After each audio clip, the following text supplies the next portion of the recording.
of minutes. Water bill charges for folks in totality seem to be relatively flat, again, depending on how much you actually use per year. Am I reading that right as far as how this usually goes? So let me talk about rates. That's a great question, and I'll kind of get over here to be sure I don't do that wrong.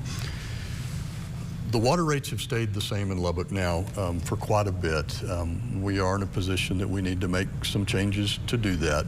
So the proposal on that is a 25-cent change on your base water rate. We don't, the first 1,000 gallons come with that base pay, so that will continue to be the same. And then a slight increase on the volume charge. And we've not adjusted volume charges in many years to do that. And the reason for that increase is? The largest part of that, the cost of chemicals needed to do, it's mainly inside the water piece. You see it a little bit in the wastewater piece, has nearly quadrupled. So this is more inflation and just cost of things. This is the true cost of doing business to get that back up. Wastewater rates, we have no change proposed in there. We want to leave that the same. A $1 change on residential solid waste.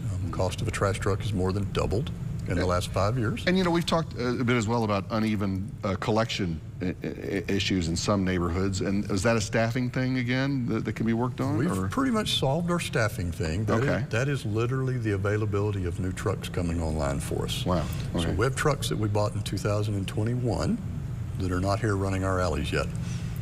So I've got a bunch of old trucks that we are trying to keep going. It was definitely a driver shortage a year ago.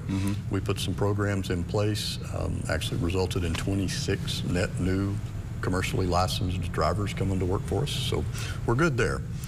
Don't want to get off of rates though without throwing some good news out. Okay, there you go. We do propose to reduce stormwater fees by 60 cents, and that's 60 cents at what they call Tier 1, the bottom, and then so that the reduction gets bigger as you go up. Well, there you go. All right, so what about other long-term projects here? I mean, of course, we've got the downtown expansion thing that you have, and there's just street work and utilities for areas that are growing. Are you comfortable with where we are on infrastructure and the growth of that to go along with the economic and business growth that we have? Comfortable with the progress we're making towards that. Last year or current year, we funded $12 million for street maintenance. We have 13.5 in the new budget. 13 general fund cash, $500,000 dedicated strictly to enhancing inside the loop work, so our existing older areas. If you've heard any of our discussions about the American Rescue Plan Act, we're taking those remaining funds and those unallocated funds. Most of that is going to capital, primarily in wastewater, but also in water. So we're making strides in that as well. Another capital project that probably doesn't sound exciting, but long-term, it's going to go right back to what you asked with solid waste, what we call our transfer station. That will be a location actually in the city limits to where instead of the trucks driving literally west of Abernathy, they will go to that facility. It's completely inside, it's enclosed. The trash is deposited there, falls through a device and ends up in a compacted trailer. We're making tremendous strides on that. The land has been secured, all the pre-planning, and we're in the early days of our permit phase for that. That's going to give us back as much benefit in terms of service and the ability to quickly go out and get everybody's trash collected as anything we can do. Where are we on debt pay down on some of the past projects we've had as well? And I know some of the budget was going to slide into that as well, as far as paying some of that down. Debt continues to pay down. Now there is one exception, and that would be in your general fund debt this year. And that is almost entirely because we have made the first drawdown of funds for our voter-approved street bond, the 2022 street bond. Okay.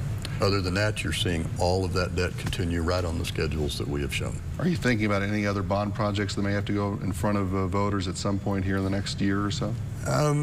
Next year might be a little ambitious. You know, there's always the discussion of what do you do with Broadway? Of course. What will Broadway cost? And a lot of discussion with a lot of discussion and a lot of questions. And I don't have the answer to what it will cost. I'll tell you it'll be expensive. So that might be. You know, long term, the next big project that's on the horizon for Lubbock is going to be Lake 7. That should start coming on about the time all of the Lake Allen Henry stuff rolls off. Final budget approval now from the council will come when? Final approval is September the 12th. Okay. Want everybody that's watching to know September the 5th is when we do the public hearings. There'll be a public hearing on the budget itself, on the tax rate. There will be one on the proposed reduction in the stormwater rates. Following input, if council wishes to adjust budget, they can. If not, they'll make their first reading in the second on September 12th. It is a massive puzzle to put together every year, and Lubbock's city manager, Jared Atkinson, does it, and does it pretty well from what we've seen here. Thank you. Good luck to you in getting through this final project, and take a vacation afterwards. You need it. Absolutely. I'm going to put that note in today as soon as I get back.